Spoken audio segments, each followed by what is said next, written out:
Here we are, Dan Sileo, National Football Show. We are rolling towards the start of the NFL season, are we not? The Dallas Cowboys report to training camp tomorrow. They report to training camp tomorrow, man. Getting ready for the Hall of Fame game. Hope everybody had a great weekend.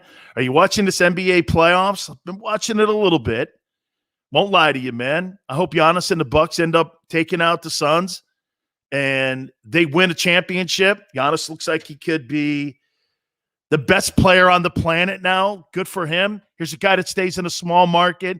Doesn't need to have, Space Jam 2. Holy cow. By the way, I will say this about LeBron James and his Space Jam 2, but it was the number one movie over the weekend. I'll never watch it. Oh, for the record, I did watch MJ Space Jam. And I know LeBron James hating. Okay, whatever. It's a kid's movie, man. How can you rip a kid's movie? I could care less about the reviews. Oh, well, it's not Space Jam 1. Okay. Do you really think The Godfather 2 is really Godfather 1? I mean, look, man, sequels usually aren't in the same conversation. Okay? Or like Hangover, right? Sequels are sometimes decent. I'm not saying Godfather 2 is not decent because it is. I go, but man, come on. Godfather 1? What are you, crazy, man? Sequels? So you got Space Jam 2, but people are all over the internet. Oh, LeBron, never watch that thing. That thing sucks. Have you seen it? It's a kid's movie, man. Pipe down a little bit. It's all good. Just pipe down a little bit. All right. Let's move into football here. You realize 2 weeks we're going to find out how this Aaron Rodgers saga ends. We're going to find out how this thing ends here. Most people think that, well, he's going to show up to training camp and he's going to play for the Packers in this 2021 season. And this will pretty much probably be his last year in Green Bay. I see that. Do I see him pulling the ripcord on the 2021 season? Why? Has he given any indication that he wasn't going to play? Or was it just really media hype where people were putting narratives out there? Well, he's really aggravated. Watch this. Hey, I'm really aggravated with my boss, but I'm not going to show up to work the next day. Come on, man. You can be aggravated with your boss. You can be aggravated with people in the room, but you got a job to do, man. You got 52 other dudes in that locker room that you've got to try to win a championship with. And think of this for a second. Again, I've said this to you before. The difference between Aaron Rodgers and Tom Brady is being played out right in front of you here. Brady's concerned about his dudes in the locker room and getting ready to repeat as champions, and Aaron Rodgers is playing the fiddle. He's playing the fiddle on a beach in Hawaii. Oh, little tiny Tim. Oh, I hope the Packers like me. Oh, wow. Will anybody? I mean, really? I watched that dude playing like the ukulele, and I'm like, really? I don't – it's a quarterback move. Maybe I'm coming from a DT mentality here, but I see this guy playing a ukulele or a fiddle, and he's like, hey, I'm having a fun time with my friend. I'm like, dude, what is that? I mean, talk about the dorkiest thing you can do. Sitting around, did you see that one video clip of him? He's sitting around a fireside with his buddies and his friends playing like a guitar. Oh, and from what I understand, self-taught. Okay. If I'm sitting around a fireside somewhere, at least have women. I mean, if I'm in Hawaii, at least be out of luau, right? I mean, come on, bro. What are you doing, man? You look like a dork. Then again, he did go to Cal, so I'm assuming that, maybe that's the kind of player to have roll out of that place. You see Jared Goff? That guy looks like he belongs working at Office Depot, right? I mean, Aaron Rodgers, man. This guy's what makes Aaron Rodgers is the same thing that makes Tiger Woods Tiger. When Tiger opens his mouth, you do this. Oh, God, he's such a goofball, and he's such a dork. Okay? He's such a dork. But he's the greatest golfer of all time, and it's fun watching him. So you watch him. But then he opens his mouth, and you're like, just shut up, dude. You hurt yourself when you speak. Yeah, I got to activate my glutes. What's that? But, the glutes. You activate your glutes. Are you talking about your ass cheek muscles? The glutes. You activate them. Oh, man. Another guy you just do. Really? Okay. Really? All right. So we're going to find out about Rodgers here in 2 weeks. Like I said, man. And we've said this. If he decides not to play, he'll never play again. You think he's really going to want to set up shop somewhere else to try to win a championship? Where are you going to go to try to win a championship somewhere else? Man, Brady struck gold. He went to Tampa, and that team hadn't been in the postseason in 12 years. 12 years they hadn't been in the postseason. You think all of a sudden people just went, hey, I'm going to go to Tampa and make that thing a Super Bowl team. There's only one guy that could have done that, and the guy did it. You think Rodgers is going to roll into someplace? Hey, you know how everybody thought, like, when you build these super teams in the NBA? So you put James Harden, you put Kevin Durant, and you put Kyrie Irvin on the Brooklyn Nets. What'd that get you? That's a super team, is it not? 3 of the top 10 best players in the NBA on one basketball team. And those guys did not make it to the NBA Finals, let alone making it to a conference finals. Guys, you sat there and you saw the whole thing play out, and you're like, that thing doesn't always work out like that. Okay? You got to have team chemistry. And those guys never had it because they never played together really enough times to really find some solidarity in their play. They never really got a chance to put it all together. You can have all the greatest talent on the planet. That doesn't necessarily mean it's going to translate into a championship. So where Rodgers goes, I don't know. New Orleans, that'd be a place. Because I don't believe Jameis Winston and Taysom Hill, okay, the quarterback that everyone looks at and goes, man, this guy, well, I'll tell you, he's quite a player. And I'm like, yeah, but is he a quarterback? I think he's a gadget guy. I don't really think that guy is really, somebody you want to build a franchise around. He's a gadget dude. And then Crab Legs Winston, I don't know. You think that guy really? This guy's a turnover machine. But they do have great talent around all those players, man. Kamara's great. Thomas is great. They got great football players. And that defense is damn good. That'd be the only place where I see Aaron Rodgers. Stop with that Denver thing, man. Even Peyton Manning's like, I don't know, man. I don't see the Denver Broncos pulling the ripcord on that to try to go after Aaron Rodgers next year. So I don't know. I think he shows up, and I think he plays. All right, let's move on here.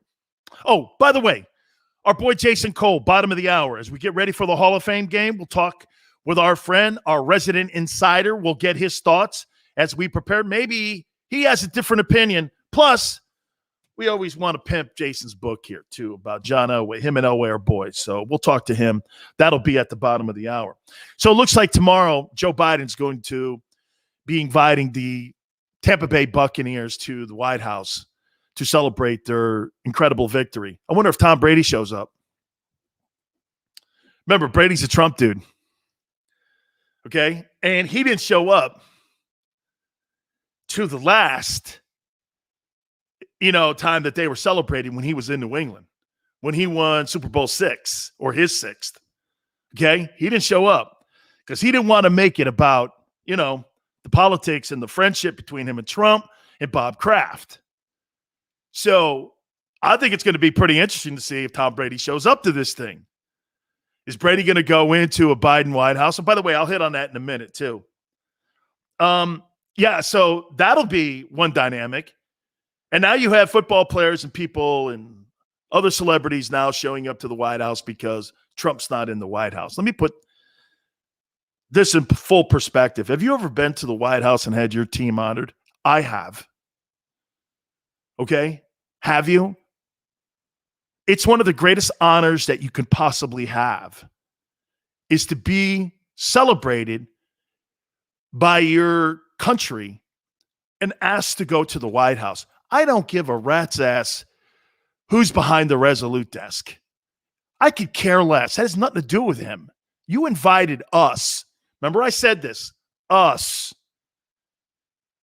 Never again will that group ever be together in that moment in time on what you guys accomplished. It's about celebrating your guys as a unit. It's not a political agenda. Well, I can't stand Biden or I can't stand Trump. What does that have to do with anything on being celebrated with your team? It's a tremendous honor to be invited to the White House. Who cares what the guy's politics are? Well, it's Trump and I'm never showing up. You know, LeBron James and all those guys not wanting to go to the White House. I was like this. Oh, I see. So you do business with the Chinese Communist government and you think that's cool. They murder their people there.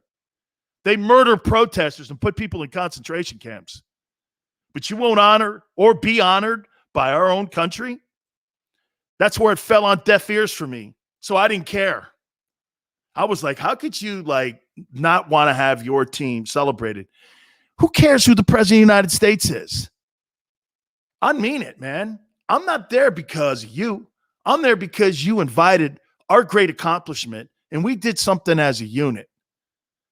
Again, politics and sports, they don't mesh here because politics have nothing to do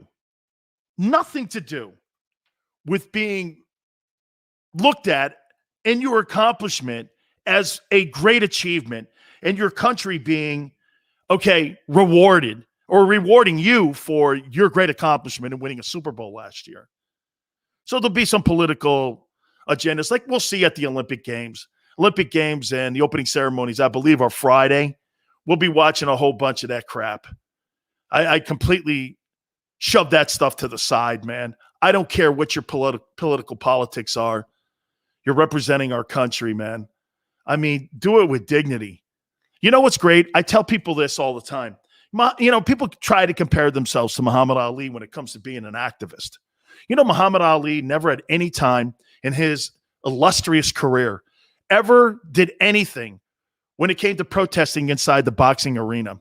Name me one. Never. Ali was an activist outside of his sport. He separated it. There's the difference. These other athletes need those platforms. Ali needed just Ali. That shows you the magnitude of who he was. Whether you agree with him or not, I'm not here trying to ask you, well, what do you believe in Ali's I'm not doing that. I'm talking about conviction here. Muhammad Ali never, and by the way, the heavyweight division at that time when Muhammad was doing it, Muhammad Ali, he was an entity to himself. Never using boxing. And the division was one of the greatest divisions of all time with Frazier and Foreman and all them great fighters. Never once did he protest. These guys today need the NBA, the NFL. You think Kaepernick could stand on his own and anybody would hear him? The only reason we know anything about Colin Kaepernick is because the National Football League gave him that platform. If Colin Kaepernick went out and protested and took a knee in some other stupid game, nobody would even know his name.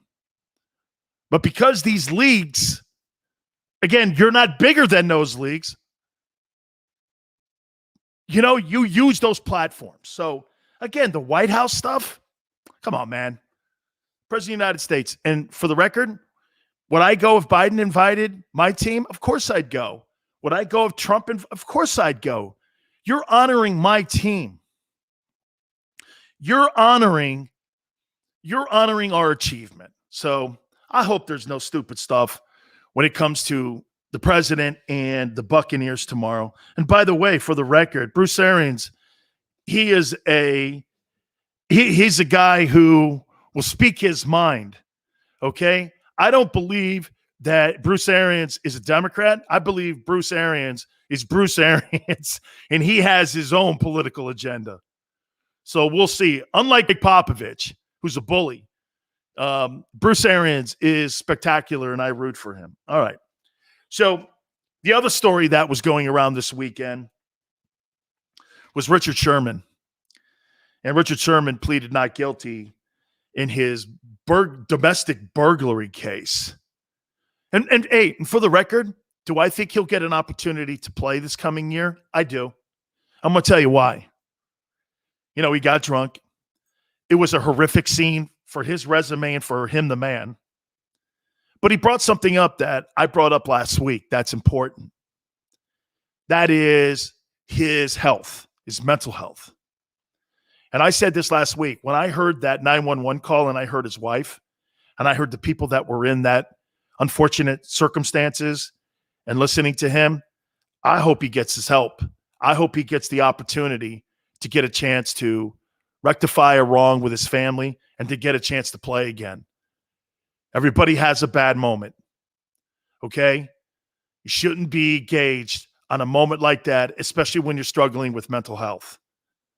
To sit here and just say for what it was, hey, man, domestic burg. And then I saw all the losers on the internet ripping him a new one. And I'm thinking to myself, man, I don't know if you've ever walked in that guy's shoes.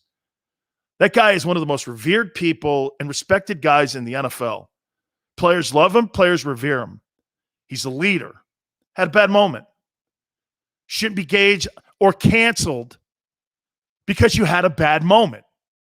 You see, here's where I'm different. If that guy was anybody else in the conversation of talking, and if you knew anything about that guy's politics, you'd be canceling that guy instead of trying to help that guy. Everyone deserves a second chance and a second opportunity to right a wrong. And Richard Sherman had a bad moment. Okay? Had a bad moment. And I hope he gets all the help that he possibly can, because it'd be a shame for us to pass any judgment on a guy like that without knowing all the facts and what he and his family, himself personally, and his journey that he's going through. Remember, I always talk to you about the journey these players are all going on. Well, Richard Sherman right now is in a position right now where he's making that transition because he's on the back nine of his career.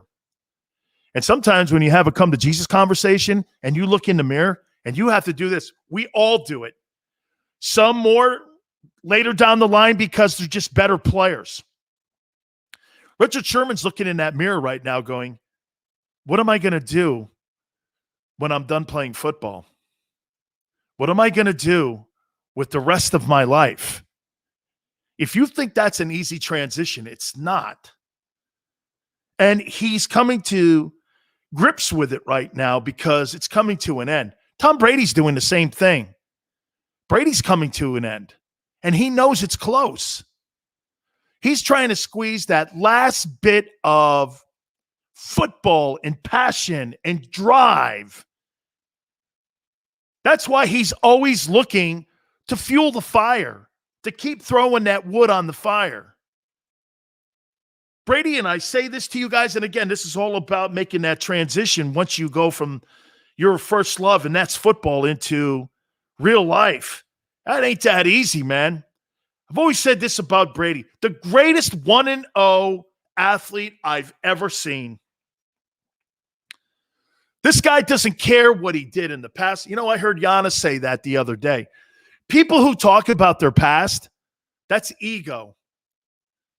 And when you're talking about your past all the time, you know, I took a lesson from that. I'm like, you know what? He's right. When you're constantly bringing up things from your past or your records or your resume, and you're constantly bringing that stuff up, that's weakness and it's ego. You've got to be looking through that front window all the time. That's what Tom Brady is. Tom Brady's not a rear view mirror guy. Never looks through the rear view.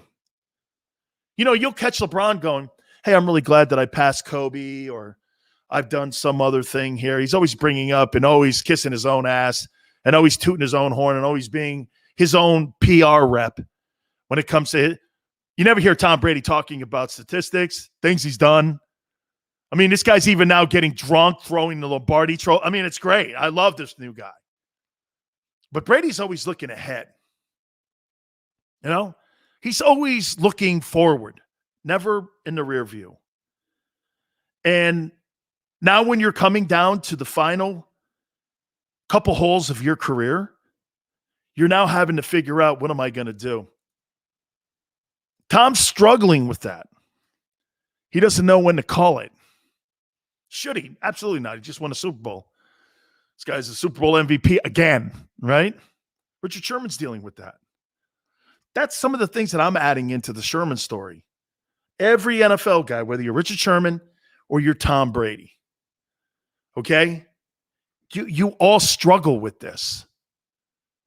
You all go through these same emotions, just a different avenue and how you go through it. All right. So we mentioned this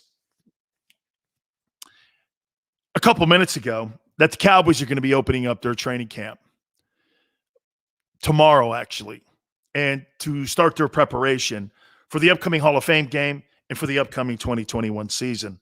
Let me give you a preview of what I think they're going to be this year. How many people look at the Dallas Cowboys? Now, we're playing an extra ball game this year, right? We got 17 ball games on the table instead of the old traditional 16. Well, let me ask you this. What do you look at the Cowboys? What have they done in the offseason that would make you go like this? Hey, man, that football team, without a question, is going to be one of the absolute best teams in the National Football League this year. They have a great defense, which they don't. Their offense is going to put up a lot of points, which it will. Man, I love Dak, which I do. But isn't it the same group of a year ago? Yeah, but they got, they brought a guy in, Dan Quinn, and Dan Quinn's changed the okay, so you have another fundamental change on the defensive side of the football. Really? Okay? You think that's not going to go through some transition? You don't think that that's going to not be an issue then when it comes to whether or not you think you have the personnel for that football team to be successful or not? I would say this to you. Cowboys are probably going to get out of the gate. They're going to put a lot of points up, but they're going to give a lot of points up. They're going to score a ton, give up a ton. Cowboy games are going to be like 41-40 games until they can rectify that defense. Now, the new scheme may confuse people a little bit, but I think the Cowboys are a 10-7 football team. We'll ask Jason Cole, our friend. We'll do that next. We'll get his thoughts. Our NFL Hall of Fame insider. We'll talk to him right here on the National Football Show. I get scared sometimes. Of a lot of things. Joining in. Decisions. The dark. The dark. But I once heard someone say, but as I always say, it's okay to be afraid. As long as you face the fear. And keep moving forward. Wherever you are in life, count on the name trusted in insurance for over 80 years. Independence Blue Cross. The savoring taste of a good bag of beef jerky is so enjoyable at any time of the day, as long as you can find it. Here's what we suggest. Pure Bull Beef Jerky is our answer, and soon it will be yours. Locally produced in the Philadelphia region, this high-quality, healthy protein snack is easy to secure. Go to steersnacks.com, and you'll see hot garlic, tropical heat, Pure Bull dry rub, and our favorite, Huck and Fod. What's that? Huck and Fod. Go now to steersnacks.com. Welcome to the Wildwoods, the perfect place where you can safely do everything or nothing at all. Catch a wave, take a nap, go for a drive, grab a bite. It's your vacation, and we're doing everything we can to make it a safe one. The Wildwoods. Your vacation, your way.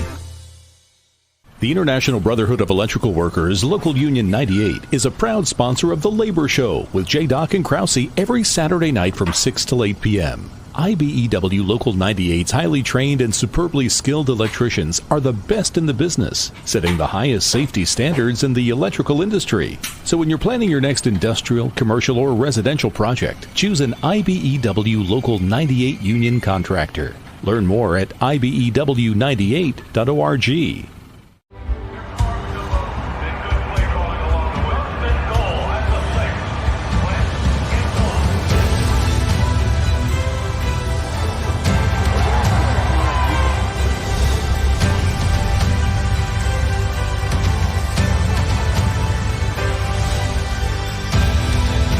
field of life, First Trust Bank is there for you. Champions on three. 1, 2, 3. Because Philadelphia dreams deserve a Philadelphia bank. This is a key. It's a family tree. It's a pair of wings. It's a secret handshake. And a ticket to anywhere in the world. It's more than a uniform. It's the door to a world most people only dream of. There's Strong, and then there's Army Strong. Try it on at GoArmy.com.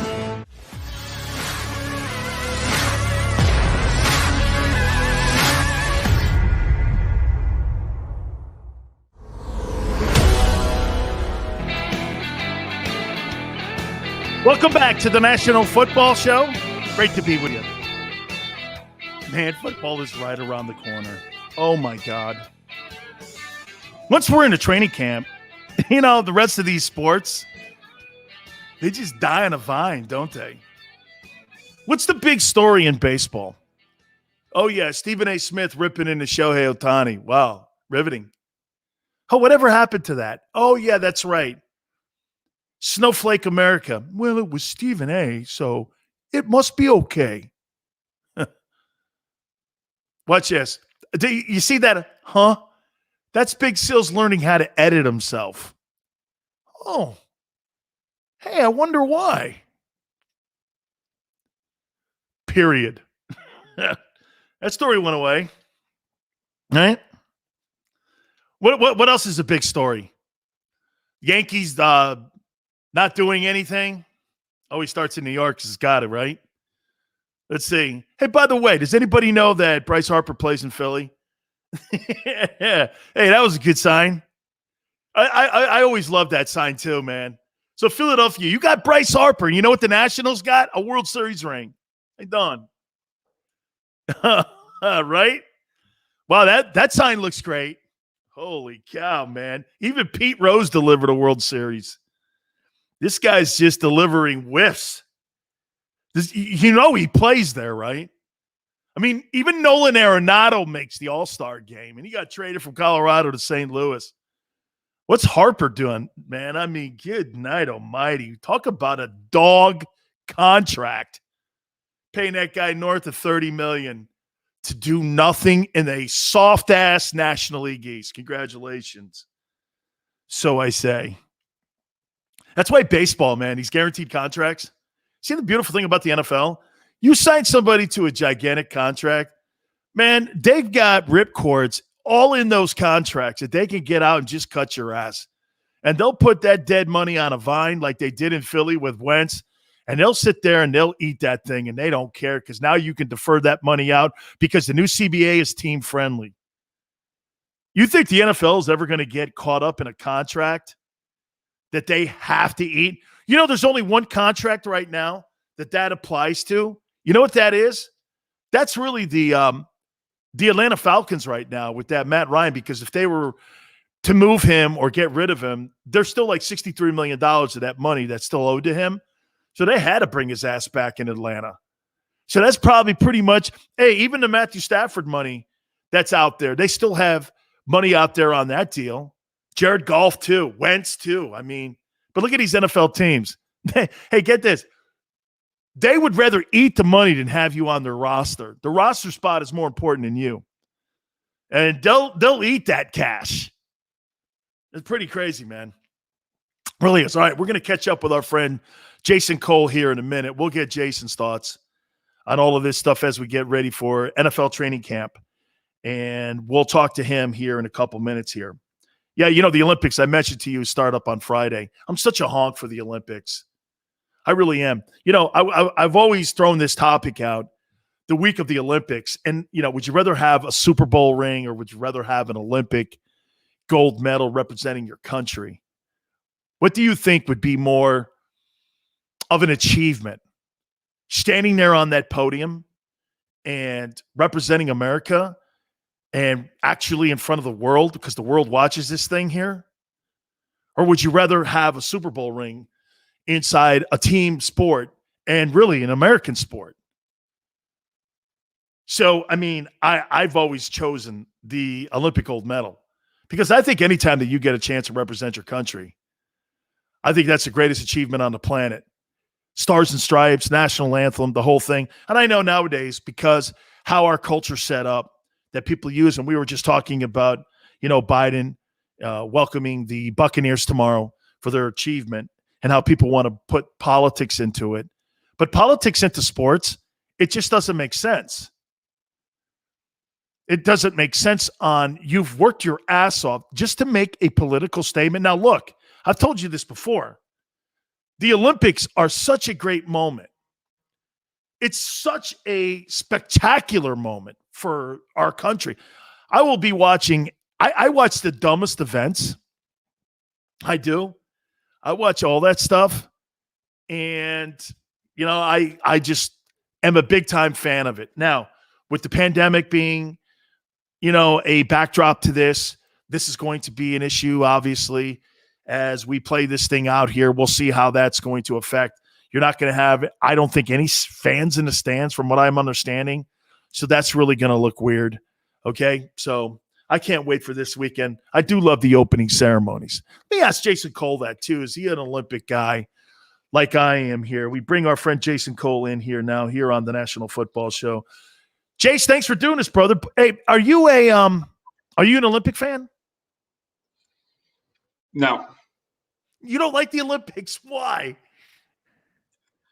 Well, because in this age, you know the results.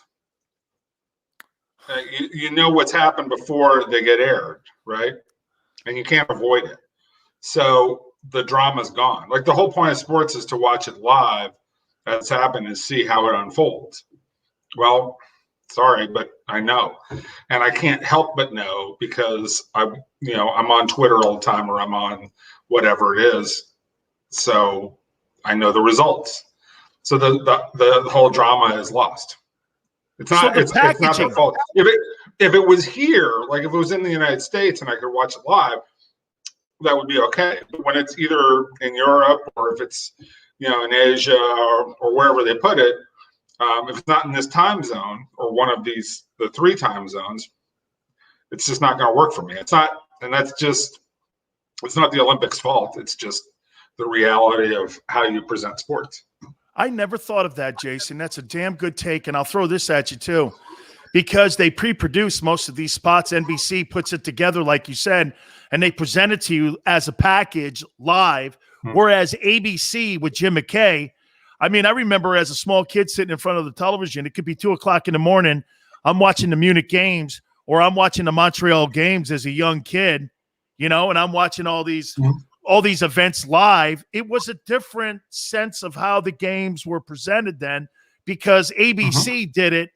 They did it actuality. You're right, man. I mean, so NBC, you think, is taking the drama away from the Olympics? It's not their fault. I mean, they're trying to get the maximum audience, right? And they've spent a lot of money to do this. So, back when we're talking about in the 70s, or even the early 80s, there wasn't that kind of investment that you had to have it on in prime time to max out the dollars. Now, because you pay so much for the rights fees, you have to make sure that you maximize your audience. And I don't blame NBC for that. It's just, for me personally, I don't want to watch a recorded sport event. Like, I almost never, ever, like if I saw a Super Bowl, I don't really care to watch it again unless I'm studying, looking for something that happened on that play that I didn't see when it was live. Like, you go back to the deep pass from Patrick Mahomes to Tyreek Hill in the Super Bowl on the 3rd and 15 play. Well, I want to look at the nuances of the play. I don't want to watch it because I just want to see him complete a pass. And I want to slow it down, go almost frame by frame, all those kinds of things that you do when you're a journalist looking at it, looking for something subtle and different. Okay. Or like Trent Dilfer's throw to Shannon Sharp in the Baltimore Raiders playoff game, the 91-yarder or something like that, went for a touchdown. I watched that play probably 30 or 40 times, but I was doing research on that play to write a story about it. as a segment in a book and all this other stuff. So there was a reason for it. Other than that, like, I don't want to watch Super Bowl 25 again. I don't care. There's no magic to it for me. Interesting take. I love it too. By the way, our friend Jason Cole is a Hall of Fame voter. I'm going to throw 3 names at you here: Richmond, Webb, Duper, Clayton. Any of these guys in your book Hall of Fame players? Richmond, Webb is the closest. Mark Clayton has some reasonable arguments on his part. Duper, no. I mean, interesting. Great deep threat, but no. I would say Richmond is in that next level. And let me back this up a little bit, because I had somebody, call me out on Joe Jacoby today on Twitter, which was not really vicious or anything. They're just like, how can he not be in the Hall of Fame?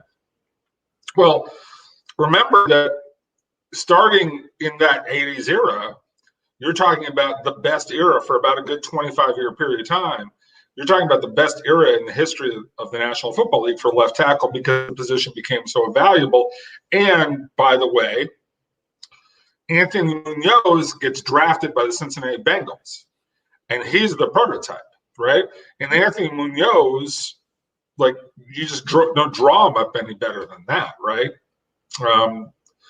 And there's like only 2 or 3 guys in the history of the league who ever compared physically to Anthony Munoz. Tony Baselli's one of them, maybe Jonathan Ogden's the other one, right? But that era has, it starts with Munoz. You've got Joe Jacoby there. It ends with Tony Baselli and Willie Rofe and Orlando Pace. Like a lot of great ones. There's like 6 guys who are in the Hall of Fame right there. So you talk about Richmond Webb, it's like he's right there with those guys, but he's probably just like a quarter to a half step behind all of them in terms of both accomplishment and ability. And it's really close. And I'll just say this: if Richmond Webb had gone to the playoffs on a consistent basis and they won a Super Bowl, he probably can, but he didn't. And Joe Jacoby, as many Super Bowls as he helped the Redskins win, he's not in. And he's an incredibly accomplished guy. And look, I'm one of those guys who I believe that winning rings is important. It's not the only thing that gets you in the Hall of Fame, but it's an important part of it, because the whole point to why people play the game is to win. Like that is simple to me. And if you won at that kind of level, I value that a lot. Yeah, and when you look at that group, though, I mean, if I'm not mistaken, I think Russ Grimm is the only guy off of that Hogs team that is in the Pro Football Hall of Fame. And then I could flip it on the other side, too, when during that era you're talking about the Montana teams. I mean, there's nobody off that offensive line. I mean, Randy Cross is probably the most accomplished. You could probably throw Harris Spartan into that conversation. But somebody blocked for those dudes. Somebody blocked for Montana. Somebody blocked for Rice. And not one of those guys off that offensive line is in the Pro Football Hall of Fame. I mean, they won 5 Bowls with that group, and that one guy from the offensive line from those 49ers. They did win. They won 5 Super Bowls. They did have a lot of different guys. They did. Only 9 guys. Only 9 guys have 4 rings off that dynasty. Right. I mean, it's a great unit. Bob McKittrick as an assistant coach deserves a lot of credit, but there wasn't at any time one guy who just knocked your socks off, who said, this is the prototype.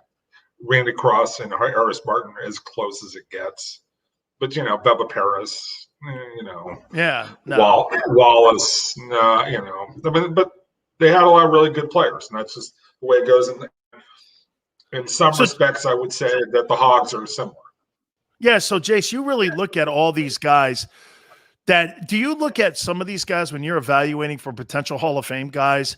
Do you still look at the guys that have not even been considered? You know my relationship with Gastineau and those guys, and guys like Klecko, and I've talked to Joe over the weekend. The New York Sack Exchange, another famous line. I talked to Jack Youngblood the other day. It was great to see that the NFL starting to recognize, not officially though, the sack numbers, and Jack's 6th all time. Do you have, when you're looking at potential Hall of Fame guys that aren't in, like Dennis Hare and people like that? Dennis Hare's got 7 Pro Bowls. I mean, And he's got actually more Pro Bowls than Orlando Pace, and he's not in. Yeah, I mean, Pro Bowls is a little weird because so many guys now get into the Pro Bowl, so it's become a little bit devalued. But when Dennis Hara played, he was certainly, the Pro Bowl was a high honor, and guys went. Okay, that's definitely true. So a little bit different in Dennis Hara's era. I look at all pros a lot. Like, you're always looking at that list. When you get that first list that we get, which is, around this time of the year, it's like 125 to 150 guys who are eligible. Some guys you just kind of go, okay, like you can eliminate half the list pretty fast if like that guy doesn't qualify, right? But you get down to about 40 or 50 guys, and you're like, okay, let me do my homework on this guy. Let me do some research on this guy. Let me see how this guy compares to these other people and stuff like that. So yeah, I mean, I take it very, very seriously, and it's not just a simple whittling down. Like here's the 25 guys, and there's not even 25 who deserve it or whether that. You have a long discussion because this is important. It's not a small thing. Absolutely. Here, let me get into some of the questions now, real quick here. I want to ask you a question here, though. 10 years from now, when we look back at the careers of Favre and Rodgers, if you had to pick one guy to win a football game between those two guys, who would you pick? Rodgers makes less mistakes. You think he's the better quarterback? Oh yeah, I really do. I mean, look, physical ability wise, it's close. Like, and Favre is as great an arm as anybody can throw off platform and do all those kinds of things. Yeah, just as well as Rodgers, right? But where Favre was, he's too sloppy. He's, like you were just as likely to get 5 touchdown passes a lot of the time as you were to get 3 or 4 interceptions. Absolutely. Just depending on what day, and probably depending on how late he was up the night before and how much he had to drink, right? Now, is Favre a guy who's probably a guy that his teammates rallied around a little bit better at the time? Yeah, probably. But at the end of the day, they both won 1 Super Bowl. And if my mortal soul is depending on I got to win 1 game, I'm going in with the guy who is going to execute the game plan the way it was designed and do the things that he needs to do. Like, I'll just say this. If Mike Holmgren had coached Aaron Rodgers, you'd probably have 3 or 4 Super Bowls. Okay? Because Mike Holmgren and Aaron Rodgers would have hit it off. Okay? And Mike Holmgren would have done things to challenge Aaron Rodgers and to get the best of him, and also in the process allowed Aaron Rodgers to do more and take greater charge of things once he had earned that right. I think Favre was just, look, this is how he played, and he's going to throw it up there and see what happens. And that worked for him, and I wouldn't want to change the way he plays, but I trust Aaron Rodgers more than Brett Favre. Wow, you think that if Holmgren had coached Rodgers, they'd win 3 or 4 more Super Bowls? That's a great take, and I agree, because Rodgers is the better player, but maybe the more entertaining player was Favre, because, like he said, get 5 touchdowns and 3 picks, and this guy's going to rule the crowd. My friend Daryl Ledbetter, who covers the Atlanta Falcons. Yes. So I was at a Falcons game one time when Michael Vick was quarterbacking. He had the greatest quote. Daryl had the greatest quote of all time, right? And he goes, Michael Vick is like going to a James Brown concert. You just don't know what's going to happen, but it's going to be fun, right? And not that I've ever been to a James Brown concert, okay? But I get it, right? And I know exactly what he's saying. And to me, Brett Favre has a little bit of that too. It's going to be a show, and it's going to be outrageous, and you don't know what you're going to see on a given day. But it also could be a little ugly sometimes. Absolutely. 2 last questions for you here, Jason. Were you shocked when you saw for the first time some of the numbers that were coming out of the NFL when it came to what they went through with the pandemic? The Packers, I guess, because of lost local revenue and the money not being able to put people in the stands there, they had a loss last year of $38 million. I mean, I'm wondering, going across the board with all the teams, I mean, boy, the NFL, I mean, I know they get 97% of their operating budget from the television contracts, But I mean, most of their revenue comes from the TV deal. I think they were all stroked $300 million checks because of TV. But I mean, explain that number to me. 38 million lost. But it also depends on what money did you spend in a given year, right? Like on your cap. Like everybody thinks, okay, you spent $180 million in salary on the cap. That means you spent $180 million that year. No, not really. Right. You could spend $250 million. It just gets adjusted out over 4 or 5 years, right? Right. So some years you're spending more money than in other years, right? So there's a little bit of forensic accounting that I would like to do. And I'm not saying that the Packers didn't lose money and that's not legitimate and other teams didn't lose money. Okay, they lost money. All right, it happened. But what's the take going to be the next 3 or 4 years? And what was the take the 3 or 4 years before that, right? Because you don't look at an NFL team or any business, as it were, over 1 year. You look at a business over 10 years and see, okay, what's the profit look like? And here's the other thing. The Packers haven't lost money since 2003. Wow. They're doing okay. Yeah, no, they're not going broke. And there were a lot of years in there where they were making $45, $50 million. So the fact that they lost, what was it, 33 or 38 million? Yeah. Okay. Yeah. I mean, it's concerning, and you don't want to see that happen very long. I think it's a blip on the radar. Michael Irvin said today that if you're an unvaccinated football player, you're not committed to winning. Do you subscribe to this? I think he has a point. I think that you got to be all in together on something. That's the nature of sports. Like, hey, we're in this to win this. And I may not like taking a vaccine, but I'm going to do it for the best of my team. I understand that mentality. I would also say that Michael had a number of recreational activities that distracted from his own career.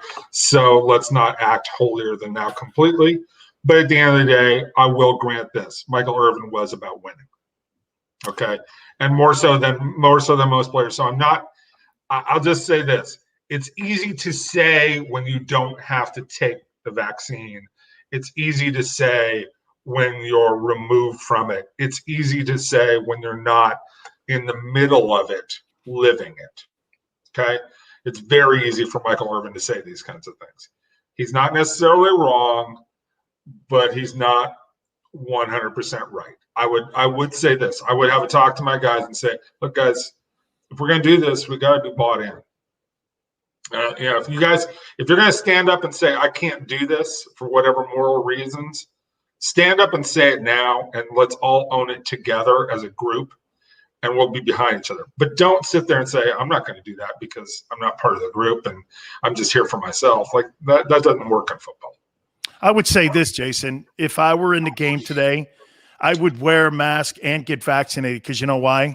I don't care too much to make it a political scene, and that's not high on my agenda to make it so that it's visual politics with the mask and to make it a bitch where if there's dudes in my locker room that are going to feel uncomfortable in any way, and like you said, being together, I don't want that in the room for me, man. I want everybody to be in the room. We're all tugging at the same rope.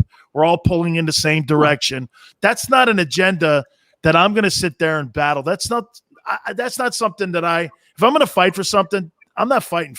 That's not something that's well, really. I'm not. If I'm part of a group and I'm part of doing something that's 50, 60 guys, yeah, I'm bought in. We got to all be together and we ought to be all on the same page.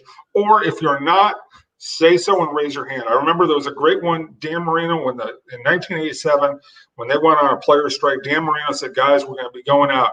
If you think you can't do it, if you think you're going to cross the line, stand up and say you got to cross the line. And there was one player who stood up and he said, guys, I can't afford this. I got to play. All right. Back in 1987, the last time the players went on strike. Marino loved that guy forever because he had the guts to stand up and say, I can't do this. Okay. If you believe you can't put something in your body, stand up and say it. And guys, I'm sorry. I understand where you're all coming from, but I can't do this. At least own it. Right. But if you're just sitting there and then like, oh, you ignore your teammates, that's no bueno. That doesn't work in a group. Yeah, I lost $40 million on that damn strike. So, hey, by the way, I had Carl Mecklenburg on, and we were talking about John Elway, and I brought your book up, and I was talking to him. I said, the things that John did by getting that franchise into 2 Super Bowls, winning one of them, with the conflict that's going on with the Bolin family, I didn't realize after Carl told me that John's had to manage all of that between the family. And from what I'm understanding for the first time, Jason, it's really been a strain on John Elway running that franchise with the conflict of the Bolin family wanting to sell that team. So when people look at him not maybe being as engaged when it comes to the personnel, he's had another fight to deal with, hasn't he? And that's dealing with the family. It's really, and I didn't get into that a lot because it's ugly, isn't it? Right, because the second wife made it very clear. Annabelle Bolin made it very clear to the family that one of her daughters was going to be the one, or one of her children was going to be the one to run the team, not one of the children from the first marriage. So it's been ugly for a long time, long time of infighting.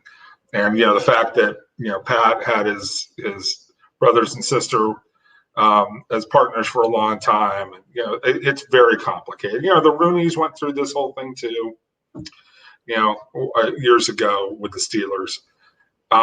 Sorting out when a property becomes that valuable, it doesn't matter if it's a football team or if it's a construction company, right? It's hard for everybody to keep focused. I mean, the Spanoses are starting to go through it themselves.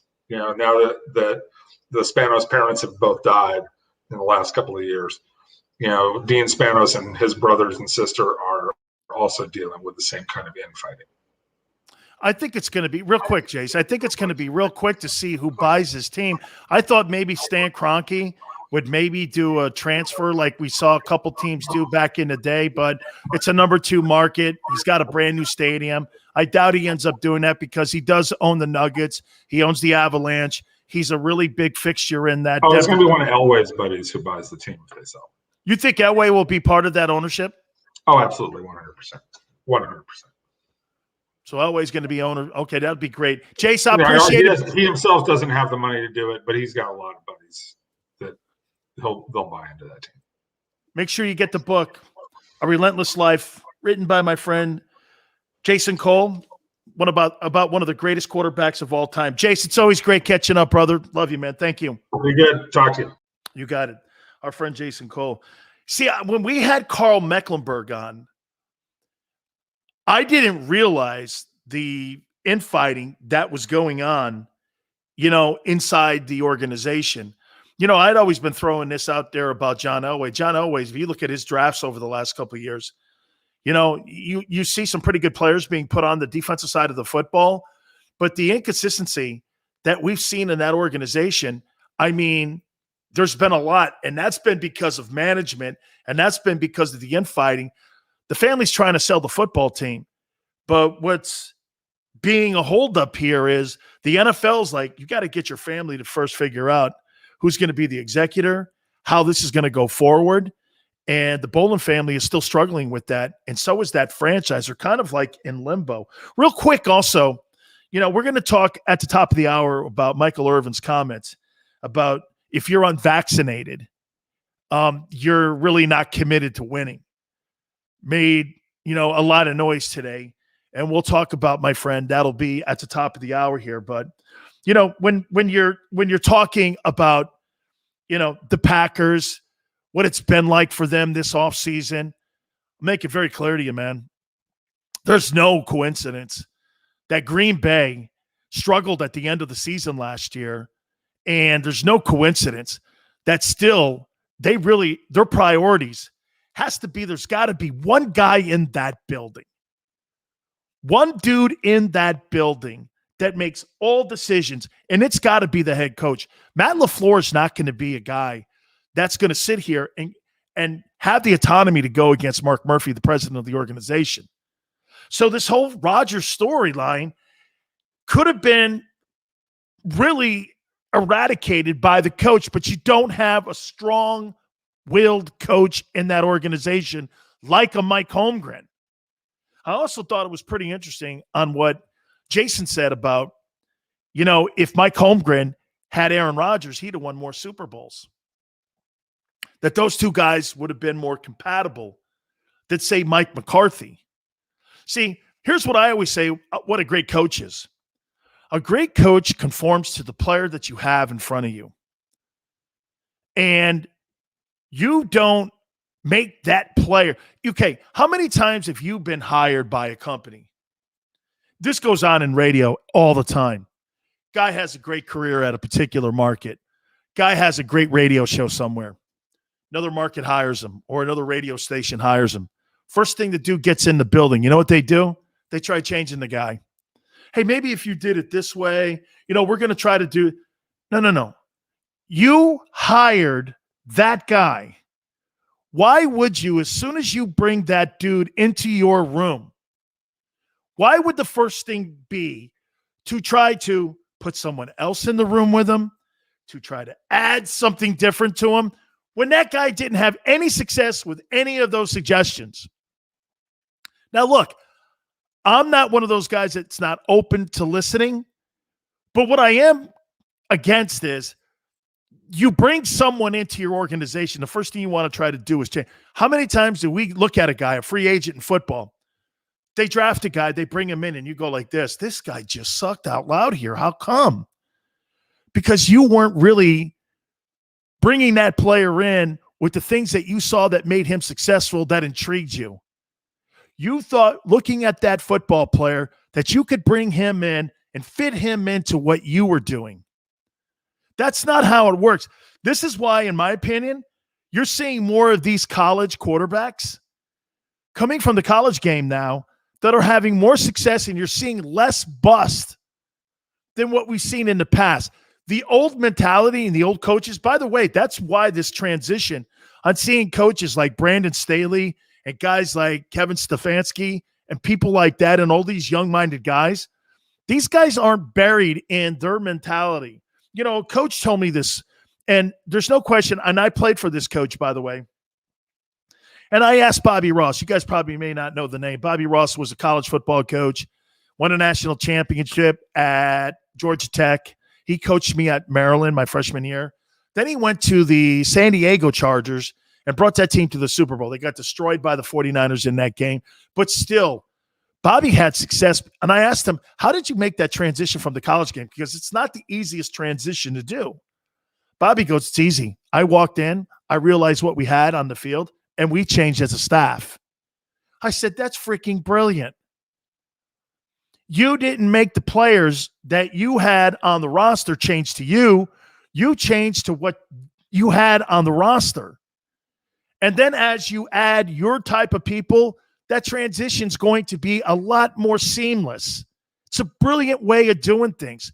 People that hire people to change them immediately, man, how many times have you just seen failure?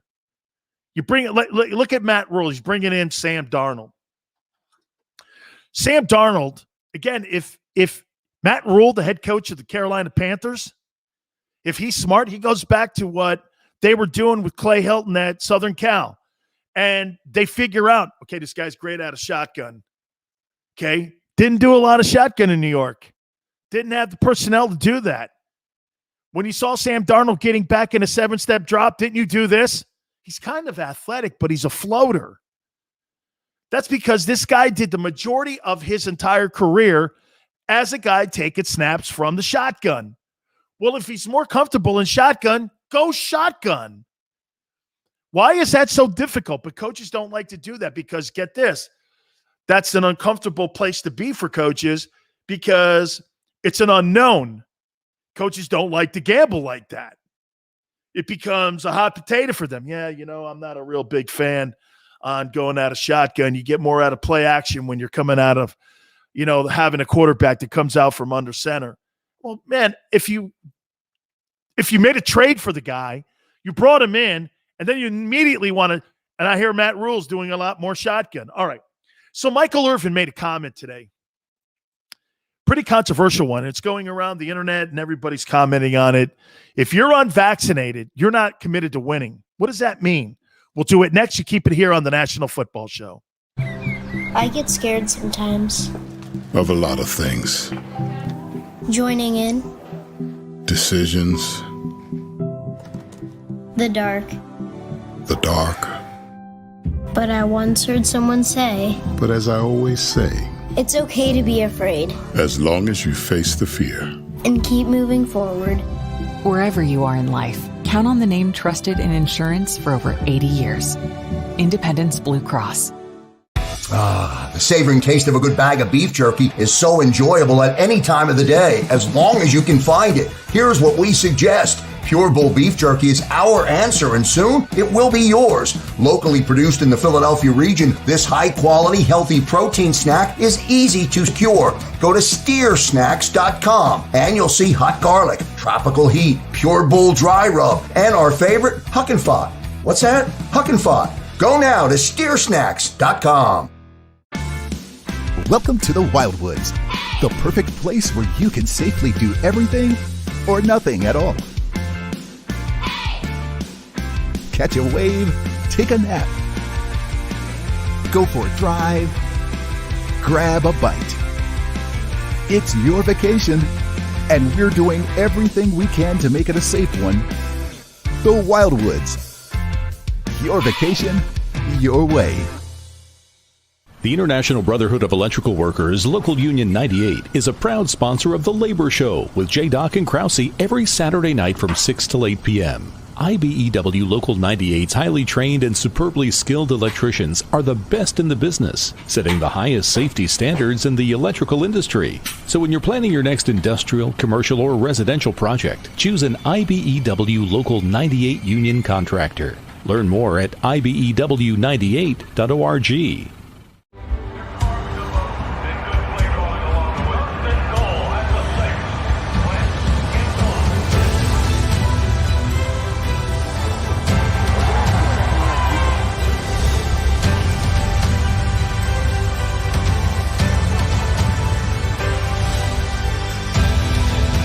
Field of life, First Trust Bank is there for you. Champions on 3. 1, 2, 3. Because Philadelphia dreams deserve a Philadelphia bank. This is a key. It's a family tree. It's a pair of wings. It's a secret handshake.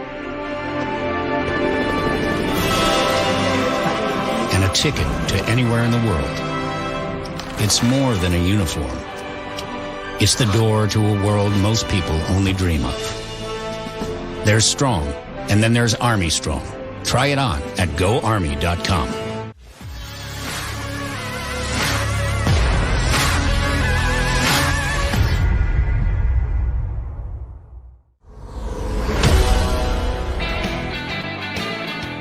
Welcome back to the National Football Show. Your boy Dan Sileo.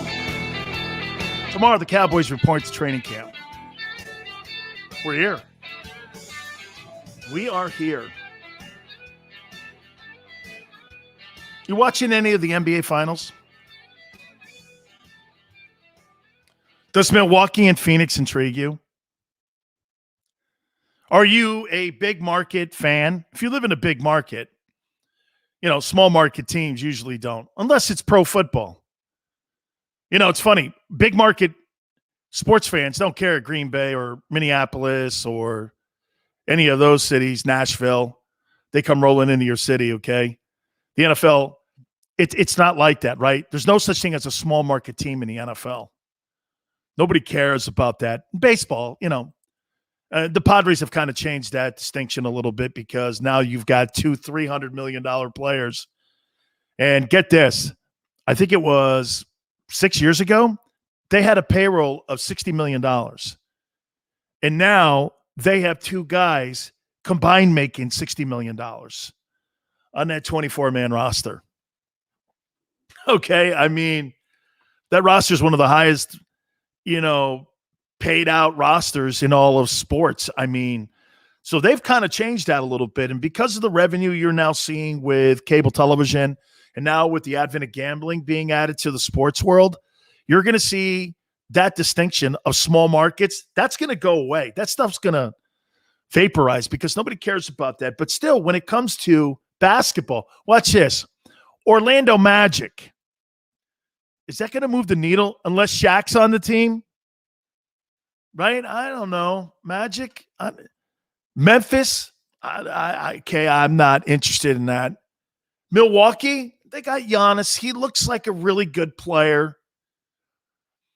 You've got a journeyman in Chris Paul. And what I mean by journeyman, how many teams has he been on? This guy's like the Ryan Fitzpatrick of the NBA. How many teams has he been on?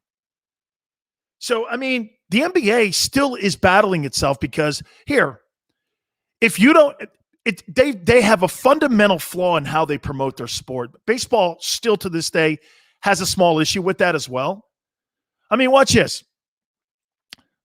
How many people in Philadelphia do you think if you put Bryce Harper in a mall and you put Jalen Hurts in a mall, who do you think more people would be engaged to go over and ask for the autograph? They'd go over to Jalen Hurts. The guy wears a helmet, and he's not even the star that Harper is. But nobody cares about that dude. They don't care because he doesn't care. Takes his 4 swings, jumps in his Ferrari, and goes home. Baseball guys are weird like that. They're not going to go out and self-promote. They're not going to go out and promote their sport. Jalen Hurts is doing everything he can to ingratiate the entire area. So is Carson Wentz in Indianapolis. So is Matthew Stafford. You see Matthew Stafford signing autographs in Los Angeles? This guy's spending overtime to try to make sure that the fans are getting a great experience showing up to Rams camp and to the Rams this coming training camp. They've got a bunch of open dates for their camps that people can come and watch. I think that's an essential thing to building a fan base. Oh, look, there's certain markets you've got a built-in fan base, but the NBA doesn't, man, because these players aren't self-promoting. Oh, wait, excuse me, I'll take that back. They're self-promoting and not team promoting. You think KD and Kyrie Irvin and James Harden are going to promote Brooklyn Nets basketball? I'm not even sure anybody watches Brooklyn Nets basketball in New York. I mean, Brooklyn Nets? Look, I love the Islanders, but the Rangers will always be the top dog in that city. The Nets? Man, I don't care if you put Dr. J back in his time. Well, maybe Dr. J's maybe the only other guy that could do that. But you got one of the biggest stars in the world on your team, and no one cares about the Nets. Why is that? Because you don't promote your teams. The NFL has learned this is about a league with stars. They change rules to make their stars look so great, their quarterbacks. The NFL has done something that is so great. Give me the biggest personality coach in the NFL today. Is it John Gruden? Probably, right? He's just another dude. Look at all these young guys. They have taken away some of the star power off that head coaching position. You think Kevin Stefanski in Cleveland is a star on that Browns team? Absolutely not. I mean, in Chicago, you had Mike Ditka. You don't see those personalities like Parcells and Jimmy Johnson and Joe Gibbs and all those dudes. There's none of that. And get this, Belichick's a perfect example of that. Bill's not a guy that's going to go out there and be the face of your franchise. He's not going to do that. He's going to make the players part of it. That helps promote the game, not you. Athletes today are all about self-promoting. If you're in the NFL, you think do you think Tom Brady self-promotes himself? When? You know when he does it? When he's playing and they're winning and they're in the Super Bowl together. They're on a podium together. NBA guys, it's all about self-promoting. You know, you're talking about Damian Lillard now potentially going somewhere else. You see what he said today at the Olympics or at the qualifiers for Team USA? He's like this. I never said I wanted to leave Portland. I never said that. I don't know where that narrative came from. Okay? It's all about promoting one guy and not the team. He's like, I want to see Portland maybe make it to a position where we're doing the same thing that they're doing in Milwaukee. Look, if you could win an NBA championship in Milwaukee, Giannis is perfect. It's about team with Giannis there. That's why I'm kind of rooting for the guy, because it's about team. It's not just so much about him. Here's a foreign-born player. He's from Greece. He loves being in the city of Milwaukee. That city has embraced him, kind of like Josh Allen. Look at how Josh Allen. I think Josh Allen and Giannis have a lot in common. Josh Allen loves Buffalo. I mean, got off to a bumpy start, and there's Josh Allen now. You know, the face of the franchise. Everybody in Buffalo loves him, and they're now working at a contract extension for the guy because they believe that he's going to be the face of the franchise. Hell, Jim Kelly's already come out saying, this guy's going to break every single record I've ever had. And so there's certain guys. Look at Ben Roethlisberger fit into Pittsburgh. NBA, man. That's why you got a top-heavy league that people are looking at this finals and going, I don't know. Ratings have been kind of up, but if you go back to 17, 35% of the viewing audience has been lost for the NBA finals. 35% of your audience is gone. And get this, if you go back to 16, 50% of the NBA sports fans are gone from the sport. 50%.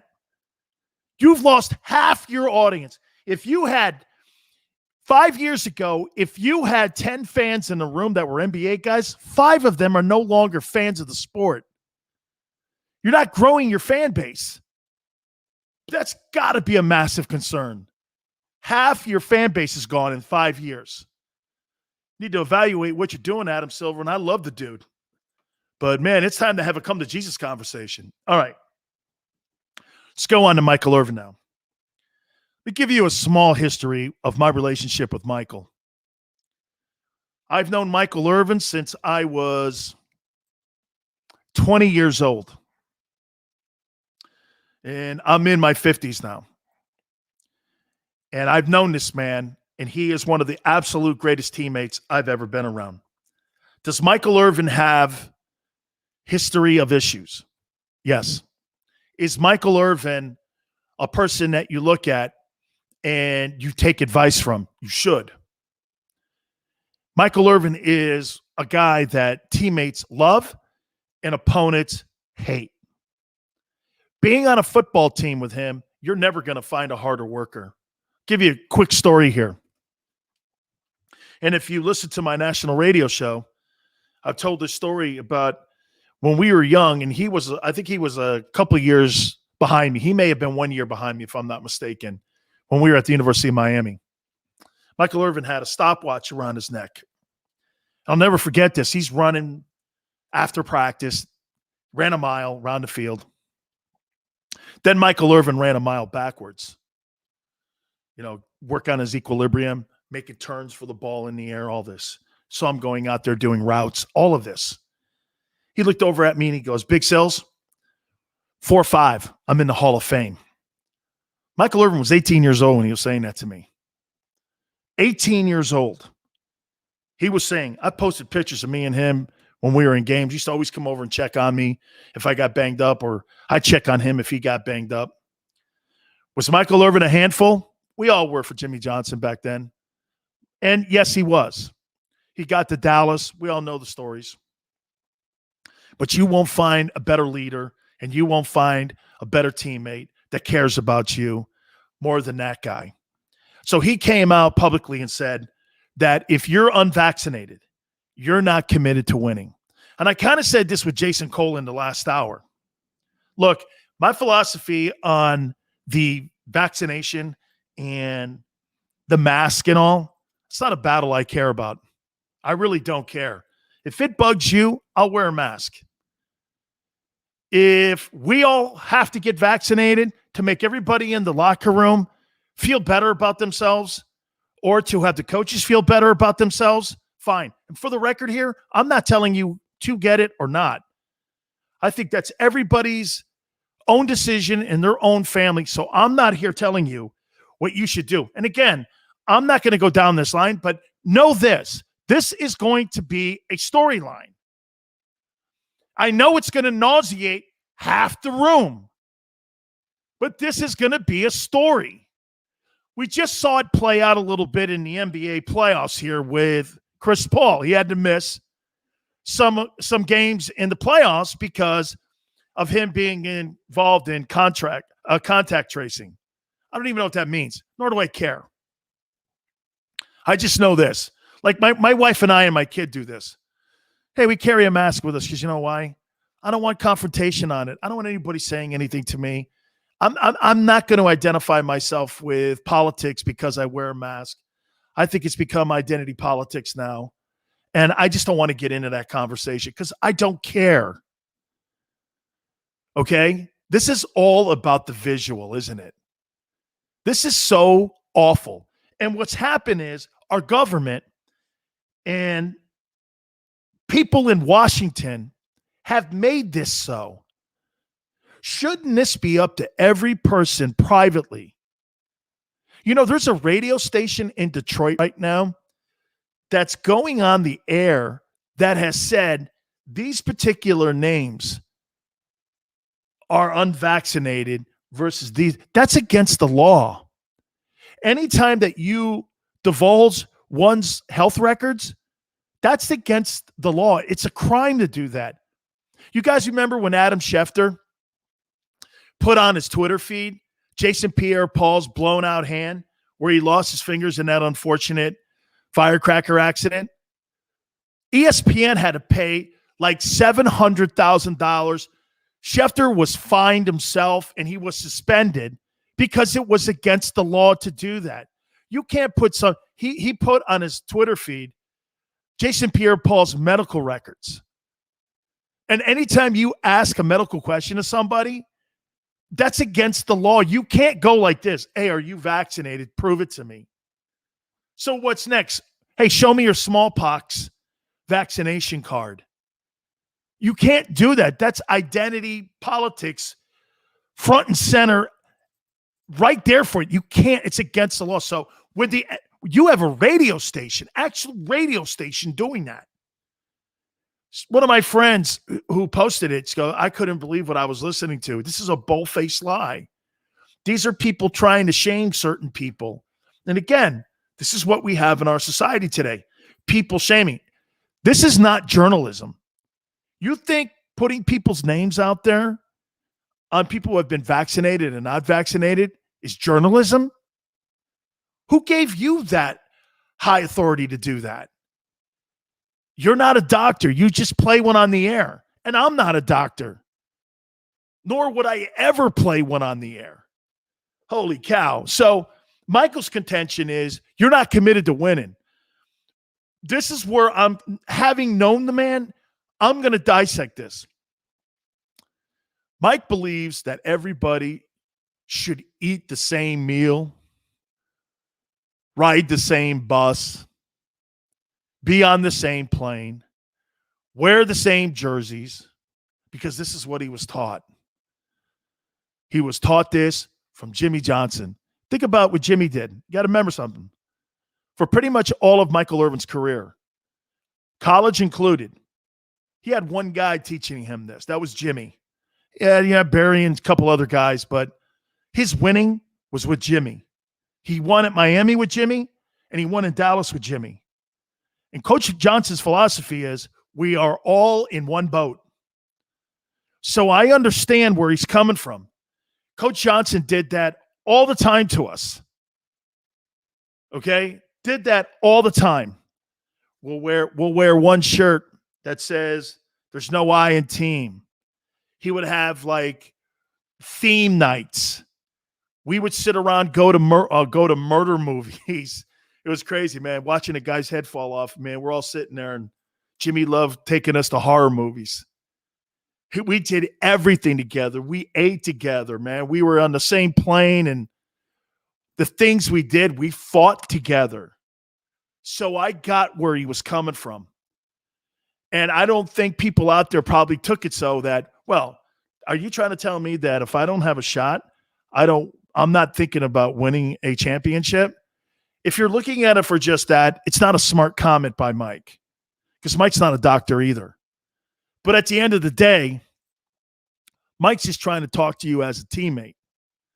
He's trying to talk to you as a guy that, hey, look, if you want to be together, and Jason Cole just said it too in the last hour. All right. You have to have everything and everyone all on the same page. So I kind of got it. Okay. I did. And I understood it, but I don't think everybody's going to take it that way. I think Mike's going to be killed on one side and the other side's going to revere Mike on what he said. Okay. And again, there's the politics in it. The NFL's got to be very careful to completely stay away from that side of the aisle. You got to be right in the middle. Let this thing play out because it will. Speaking of the Cowboys, I don't know if you know who this guy Randy Gregory is. Randy Gregory was the pot-smoking defensive end from Nebraska that smoked pot before he went to the combines and got busted for it. Instead of being the 15th pick, he went in a couple rounds later. Cowboys got a steal. Pretty good player. And here's a prime example with the Cowboys on what happened with that team a year ago. Randy Gregory came out over the weekend and he's like, well, I had a problem with the way the Cowboys were really looking at Aldon Smith as a better player than me. And, it affected me. Sounds like Carson Wentz here. Are you kidding me, man? Aldon Smith was a better player than you. Aldon Smith has a problem getting to the octagon like Bones Jones does. Don't kid yourself. Aldon Smith was a hell of a football player with the Raiders and with the 49ers. That guy could get around the corner, man. He was a good football player. He is a better player, but he's got a problem like you do. And to hear another man say, well, I got a problem with him because, they thought he was a better football player than me. I mean, it just shows you, dude, no one cares about your feelings. Get out there and play football for us. You have proven nothing. You have absolutely proven nothing as a player. All right. So people are calling Tom Brady a liar. And I find it real hypocritical when people do this. And I'll explain what I'm talking about. Tom Brady the liar. We'll do it next. You keep it here on the National Football Show. I get scared sometimes.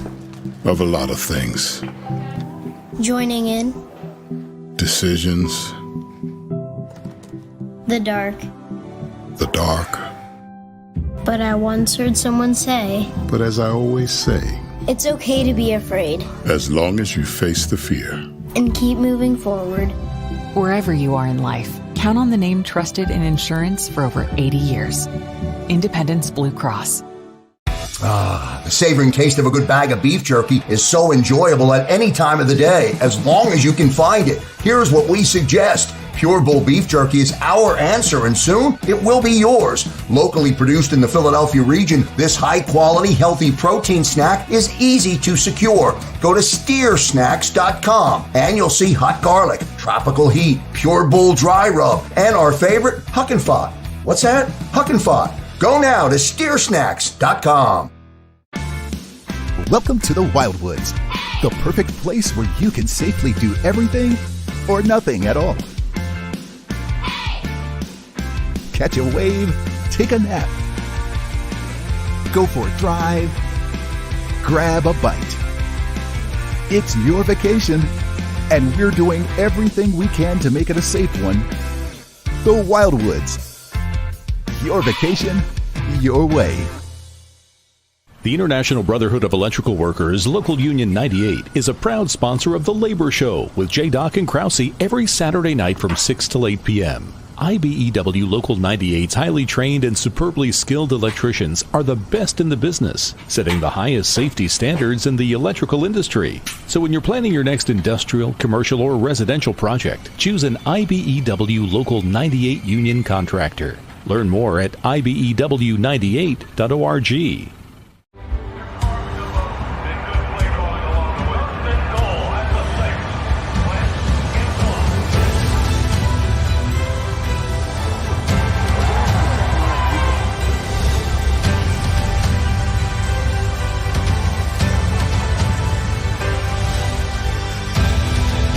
Field of life, First Trust Bank is there for you. Champions on 3. 1, 2, 3. Because Philadelphia dreams deserve a Philadelphia bank. This is a key. It's a family tree. It's a pair of wings. It's a secret handshake. And a ticket to anywhere in the world. It's more than a uniform. It's the door to a world most people only dream of. There's Strong, and then there's Army Strong. Try it on at GoArmy.com.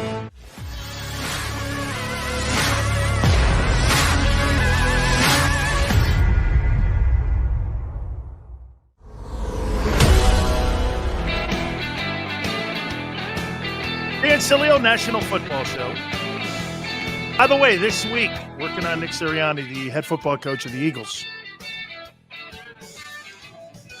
Plus others, as you know the show, I posted a picture of some of the guests that we've had on over the last few months. It's been pretty iconic, I'll tell you that. We're very fortunate that folks like to step on with us here. And so working on numerous guys as we get ready for training camp. As I said, the Cowboys report tomorrow as they get ready for the Hall of Fame game.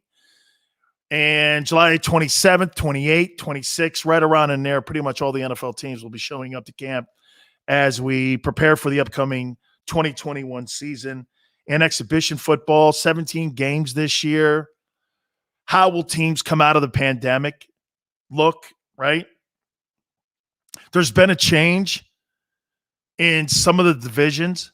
Like, when you say this, AFC East, the change in the mentality in that division is now that it's getting better. Dolphins are getting better. Bills are clearly better. I think the Patriots will be better.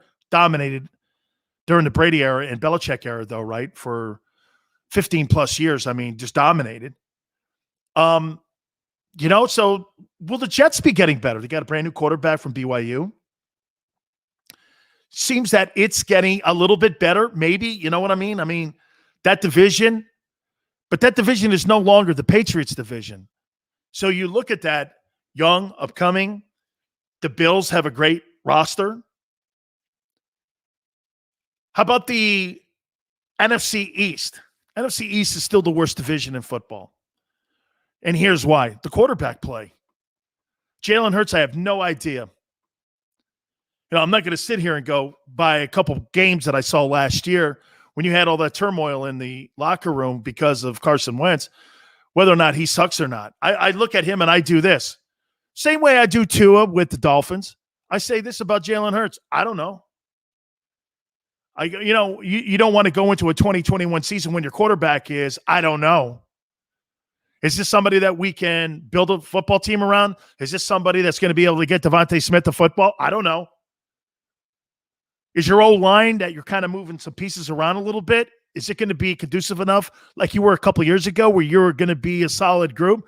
I think the Eagles have a solid opportunity at improving that group on both sides of the football, but it's got to be health. That's a health issue team. And it's been the last few years a health issue team. I think they're light in linebacker play, and I think they're light clearly in the secondary too. Wouldn't be shocked if they go out and try to upgrade that secondary. I don't know how, make a trade. I don't know what they do, but their secondary is not what it needs to if you want to be a division champion. I mean, the Washington team, I don't know, Ryan Fitzpatrick.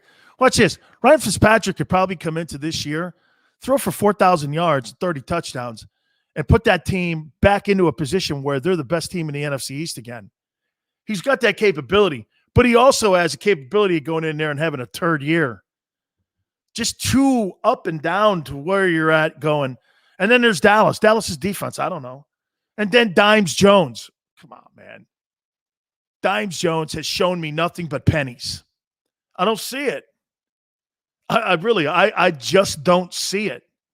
So me going like this, well, I don't know, the NFC East, okay? How about the NFC West?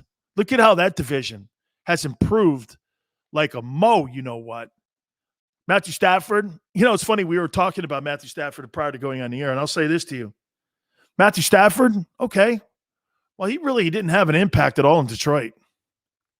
Threw for a lot of yards. This guy was like Vinny Testaverde. Vinny Testaverde's thrown for almost 50,000 yards in his career. I don't know. I compare him to Vinny. You think Matthew Stafford's better than Bledsoe? pretty comparable. Drew actually got to a Super Bowl, though. So I don't know. Right? I think he's more like Vinny. Vinny put big numbers up. Vinny went to a couple playoffs. I mean, I look at Matthew Stafford and go, okay, well, his impact on the field, well, they didn't really have a lot around him. You think Tom Brady really had a lot around him in New England? I always have that debate with people. Manning didn't have the things around. I was like, so Peyton Manning had Reggie Wayne, Marvin Harrison, Edgerrin James, Marshall Faulk, an old line for 10 years intact with Jeff Saturday and that. And you're telling me Peyton Manning didn't have anything? Name me one offensive player that Tom Brady played with that's a Hall of Famer. Okay, that won Super Bowls. Gronk. Who else? Name me one more. That one, remember, they didn't win with Moss. One guy. Wes Welker? I don't think so. Edelman doesn't have the season numbers to do it. One of the greatest postseason receivers, but he'll never get a sniff when it comes to the Hall of Fame because he didn't put up the numbers that it's going to take to get even into a conversation and on a list where he would be considered. There's not one guy Brady played with. And there were times Brady's defense was 28th, 20th. They weren't top dogs when it came to defense. Brady took a football team and won Super Bowls with no-name dudes. Chris Hogan, Deion Branch, Troy Brown, Cedric Benson. Those were the guys that were on those championship teams. You're like, Edelman, Amendola. These were all nobodies, man, before they got to New England. They were nobodies. And Brady transformed them into Super Bowl champions. Manning had all the tools.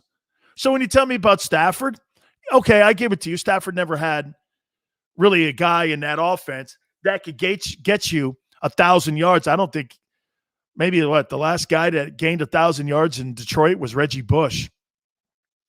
And that was years ago. So I understand. I kind of get where you're coming from. But were there a lot of 1,000-yard rushers in New England? And who were they? Just saying. Speaking of Brady, this is where, we opened the show a little bit with Space Jam 2. And that's not something I'm going to get on LeBron about. I don't care if it's got good reviews or not. It's a kid's movie. It was the number one grossing movie over the weekend. Good. It's a kid's movie. It's an iconic franchise. Who cares if it's good or not? The kids enjoy it. Fantastic. People are saying this. Hey, man, it's really a great family movie. It's something to take your kids and your family to a movie.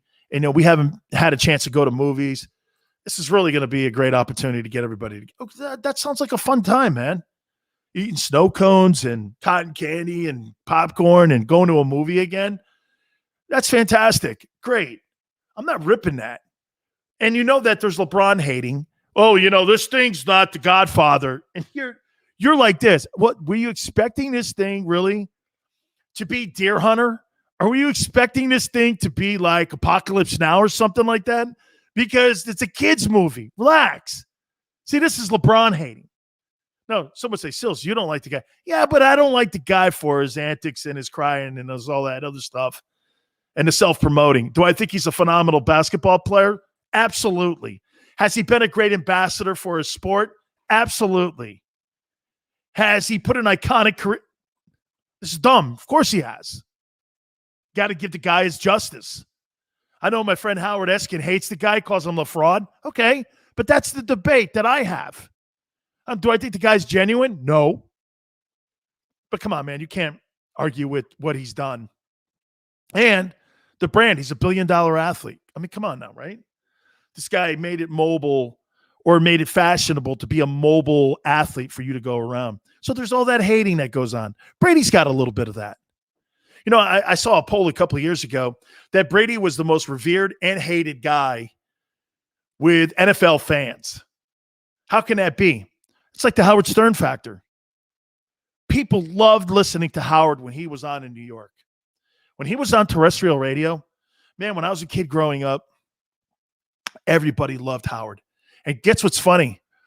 The people that didn't like Howard listened to him longer because they didn't know what he was going to say next. And that was always a running theme on Howard Stern. The people that hated him.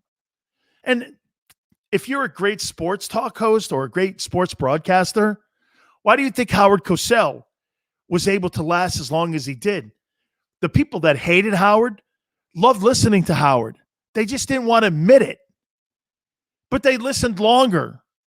How many times do you tune on a sports radio show? Hey, man, I hate this show. Or you see somebody tweet it out. I hate this guy.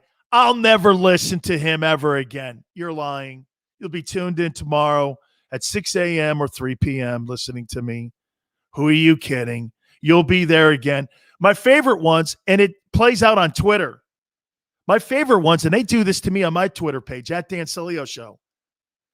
Sileo, I hate your guts. You're the biggest racist, homophobic guy. And none of it's true, of course, because these people don't know me from a can of paint.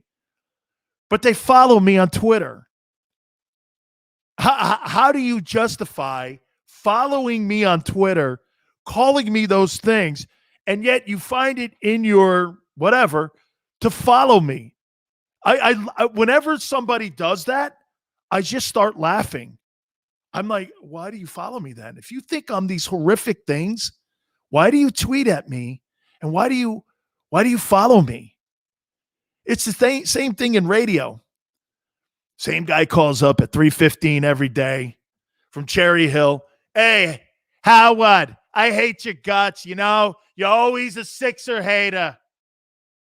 Oh, wait, that sounds like I'm from Boston, so maybe that's WEEI guy.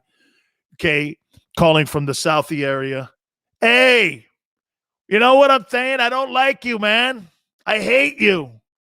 And you're like, bro, you listen every day, and you call me every day at 3:15. I can't even get through a first segment without you calling. It's great. So those people that hate LeBron and Brady, they watch him religiously. Don't let them kid you. It's the cancel culture that uses it as a prop. See?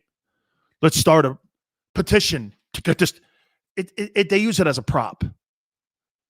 Really don't mean it, but most people in broadcasting today get scared and hide under their desk because that's what they do. They're afraid. Most people are afraid. You know, I always tell people, see this right here? That's how far it is with greatness when you're talking sports broadcasting. Some people will stay right there, right at the edge, not go over. And some people, they'll stay this far away and not be so great. You know, I was at, Krause asked me a question. I'll move on to Brady here in a minute. He was asking me, Craig Carton, who's the afternoon drive host now in New York. And by the way, he's number one. Boy, that didn't take long. And he asked me a question. He goes like this. He goes, what did Carton like on you thanked him for something? Craig called me and goes like this. Just on a Sunday. And I do this to him. Carton goes like this to me. He goes, hey, I saw you post something on Twitter. I say, yeah, what do you think? He goes, I don't know. Just like that. And I go, what do you mean you don't know? He goes, is it worth it? I go, there's nothing on my Twitter page that's worth it. And he goes like this. Okay.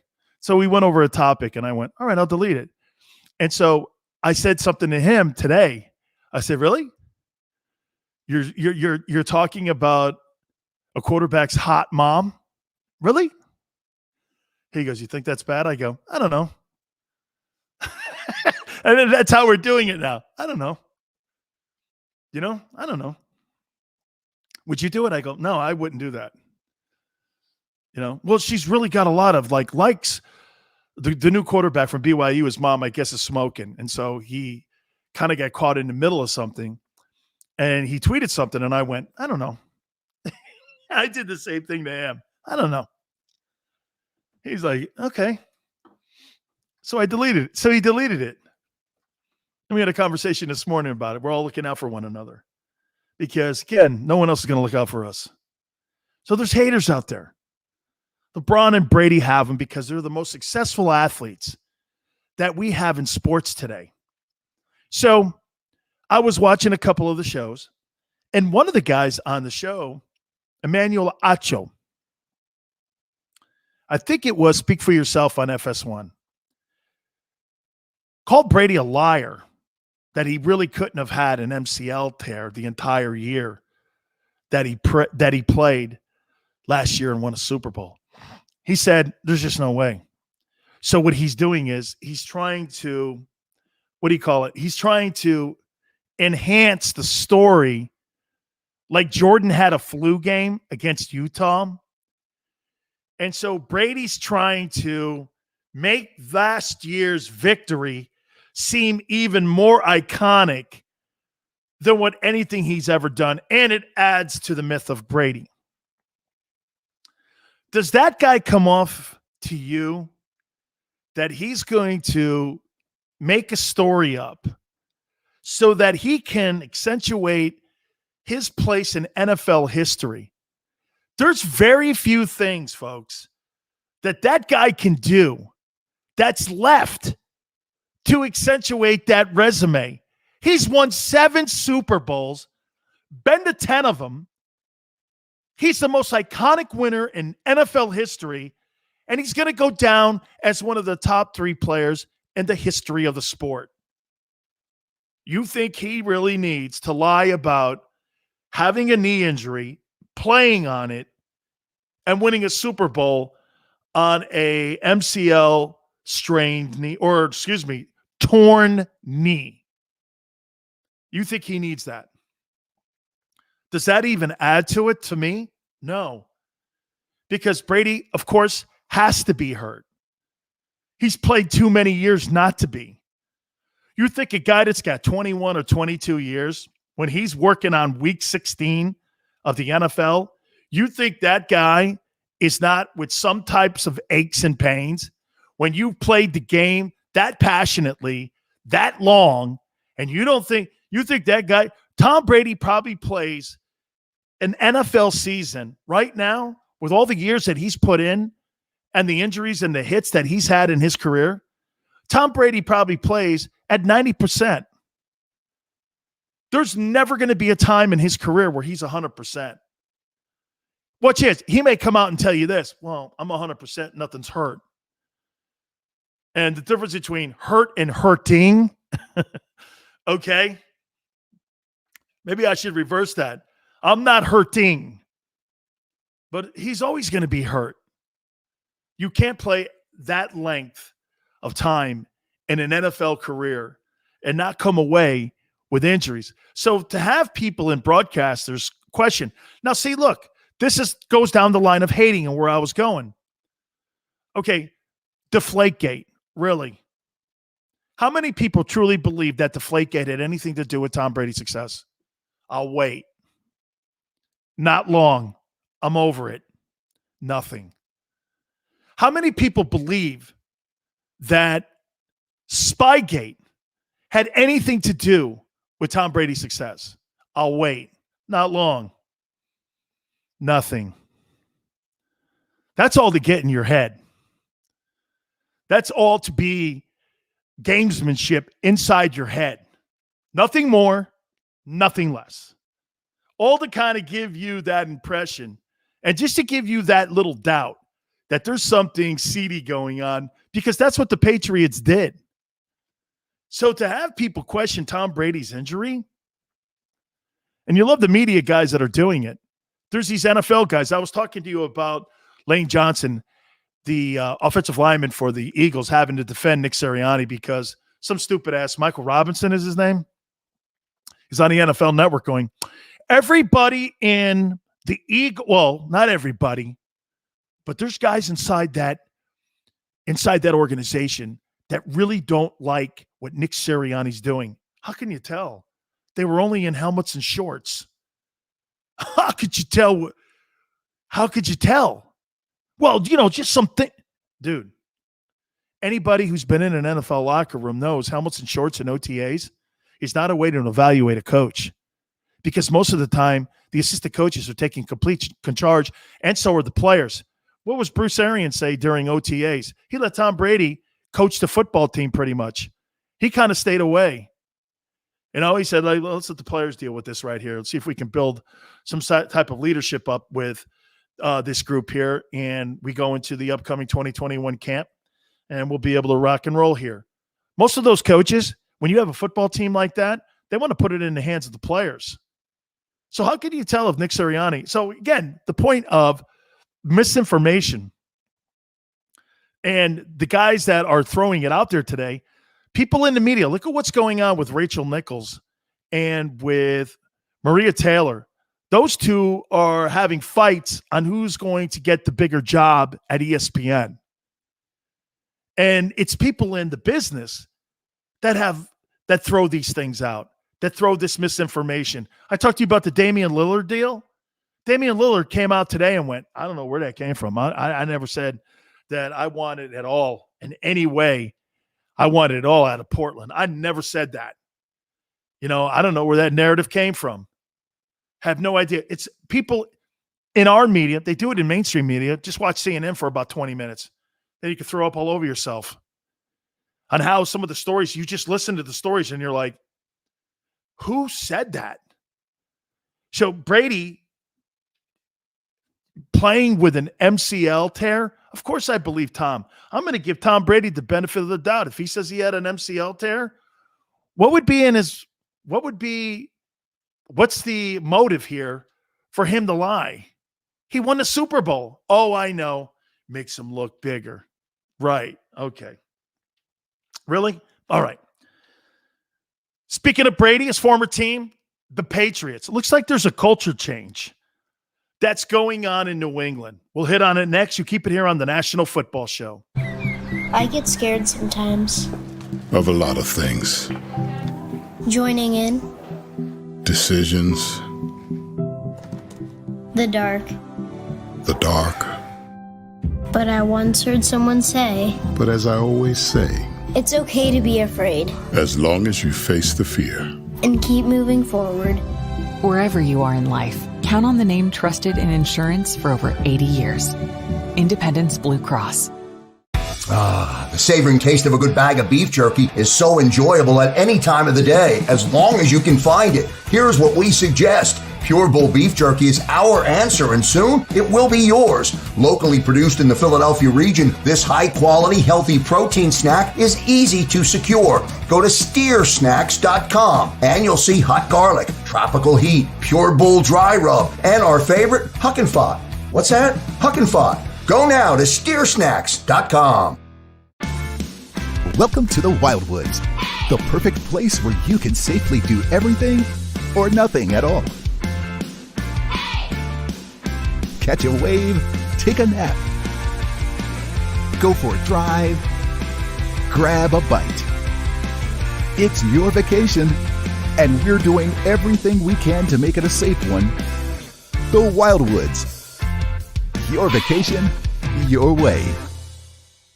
The International Brotherhood of Electrical Workers, Local Union 98, is a proud sponsor of The Labor Show with J. and Krause every Saturday night from 6 till 8 p.m. IBEW Local 98's highly trained and superbly skilled electricians are the best in the business, setting the highest safety standards in the electrical industry. So when you're planning your next industrial, commercial, or residential project, choose an IBEW Local 98 union contractor. Learn more at ibew98.org.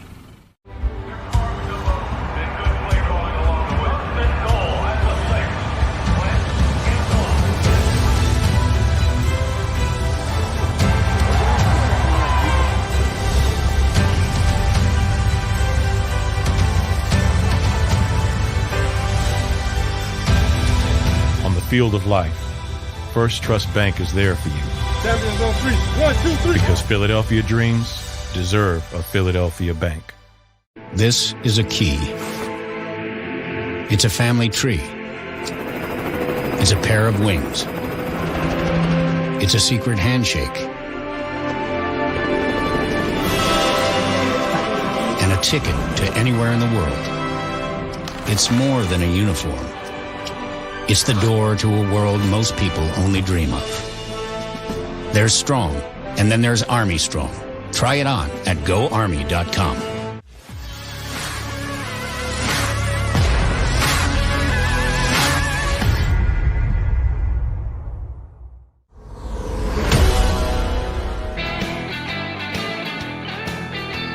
Dan Sileo, National Football Show. We appreciate you coming aboard with us. You know, it must be nice to have money where you could just throw like $900,000 at Elton John's piano, like Jim Irsay did. I'm like, man, okay. I mean, these guys make so much dough. And to hear that the Packers lost money, it shows you what the pandemic did to some of these football teams. According to a report I saw, the Packers lost $38 million because of lost local revenue. And that was all factored in a year before the pandemic. So obviously, because there were no fans in the stands for a majority of those games, no doubt the NFL took it in the shorts last year. But always remember something about the NFL. The majority of the operating budget comes from television. Okay? 97% of the operating budget for NFL football teams comes from those TV deals. They don't come from really local revenue. They factor that in, obviously, when it comes to the salary cap. But when it comes into what you're generating, each NFL team last year had a record in payout from the networks. The networks paid out all 32 NFL teams over $300 million. Think of that for a minute. Jerry Jones bought the Dallas Cowboys back in like 1989 for $154 million. This last year, Jerry Jones was stroked a TV check for over $300 million just for having his team and being part of the NFL on television. That shows you, again, the power of the league. Now, no doubt when it came to local revenues, and it came to the money that they lost because of fans in the stands, like places like Green Bay. Okay? I mean, no doubt, a lot of these teams lost a lot of money, but hey, let's be candid. If you're Jacksonville or you're Washington, not a lot of people in those stands anyway. Even when you're like in a regular season and there's no pandemic, you really don't have a lot of people in those stands. So, you know, pandemic did wreak havoc last year.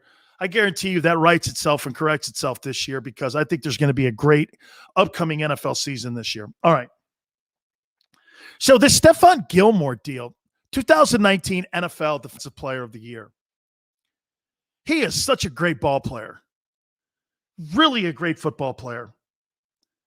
I have the greatest respect for the guy. I mean, look, when you can get a lockdown corner and you can get somebody like Darrelle Revis or Deion Sanders or somebody like that, that can control one half of the field, and you don't have to worry about that side of the field. I say to you, man, you got yourself a gold mine, and you pay that guy anything you get. Look, I think the premium positions, you know, we were talking prior to coming on the air, we were talking about Aaron Donald versus Fletcher Cox, and we were talking, you know, which guy I like over the other guy. And I have a personal preference that I like Fletcher Cox. It's funny, I had a conversation with Warren Sapp the other day, and I was talking to him about Donald. And we were talking prior to going on the air, and I said, you think guys like J.J. Watt and Khalil Mack and players like that make $20 million, Von Miller, you think those guys really make impact football, make an impact to your football team? Do you really believe that they can win you a Super Bowl? I don't. I think they're great players. But Aaron Donald's not going to be the reason you win a Super Bowl. There was, get this, the year that J.J. Watt was out completely, look it up. This was 2018, maybe? Maybe it was the 19 year. I don't remember. I'm 18. The year that Watt missed the whole year. The Texans had the number one defense in the NFL without him. Clowney was on that team. They had the number one defense. Didn't matter. J.J. Watt had no impact. Is he a great player? Absolutely. Is Aaron Donald a great player? Absolutely. But these guys have the impact that defensive guys have on the game today is not as significant as it once was back in the day. Why is that? Because the emphasis is really not on the run game. It's on the passing game and the intermediate passing game. That's why Aaron Donald looks like he is more of an asset because he gets to the quarterback. Tremendous pass rusher. I would say this to you. Donald, as a pass rusher, will go down as one of the great 3-technique pass rushers I've ever seen. But as a complete guy, he's not being asked to be complete. He doesn't care about the run. How many times do you see him run around blocks? Every game you see him do it because it's not a priority anymore. Back in the day when you had like the great defense in Chicago, or you had Gang Green in Philly, or you had that defense in the Rams or the Saints or what have you, those defenses won football games for you. The Lawrence Taylor defense, like watch this. The LT defenses today, they're not going to win you games because you know why? The rules have been skewed against that team because what they don't want to see are teams like the New York Giants winning Super Bowls. Can you name me one wide receiver on those LT teams that won Super Bowls? Name me one, and not Mark Bavaro. He's a tight end. One wideout. They don't want that because why? They want you on the red zone. They want you gambling. The game is a passing league. That's why Donald looks like Fletcher Cox is a dual player. He stops the run when healthy, and he's above average as a pass rusher. Some were saying this to me. Well, I don't want him. Or I would take Donald over him. Okay. Donald's got the ring. I mean, Donald doesn't have the ring. Got to a Super Bowl with Jared Goff. Says a lot. Wade Phillips was a DC, so you also had great coaching there as well. But the defensive guys today, look at what impact has Khalil Mack made on the Bears? I mean, Von Miller had a great impact on the Super Bowl. What's he been to the Broncos over the last couple of years? Here's the positions: corner, left tackle, or really any old lineman. I'm never going to pay big money for a wideout. Why would I? A dime a dozen. Quarterback, obviously.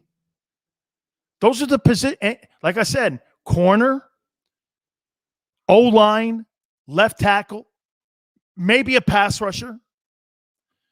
I mean, why do you think Clowney's one of the most overpaid guys? I'd say this about Jadeveon Clowney. You know the posters to the movies? Sometimes it looks so cool. And you look at the poster, you're like, man, that's a really great poster. When it comes to Clowney, the poster's kind of better looking than the player.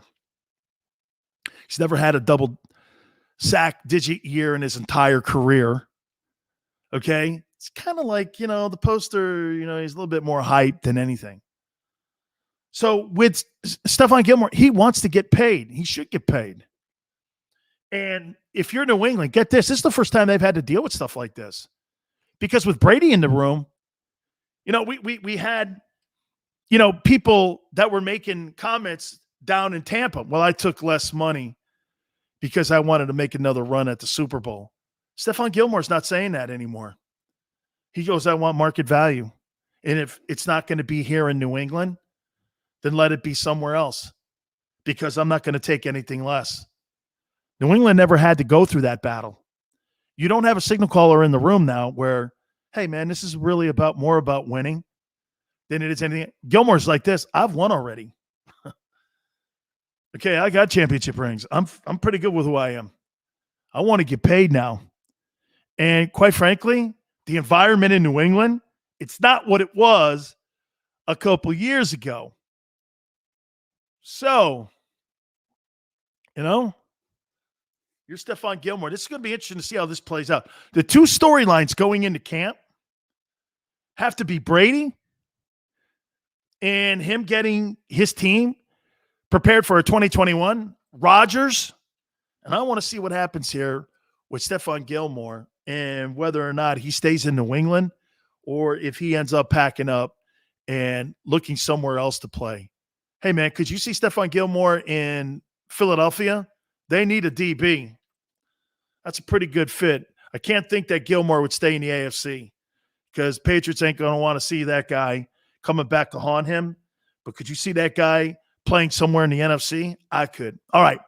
Want to thank my boy Krause. Cal, thank you so much. Big Joe, we thank you. Don't forget, hey, if you missed any of the show, go over to the JAKIB Media page. You can click it, like it, share it, watch it anytime you want. Till tomorrow, 4 to 6. We'll catch you on the flip side.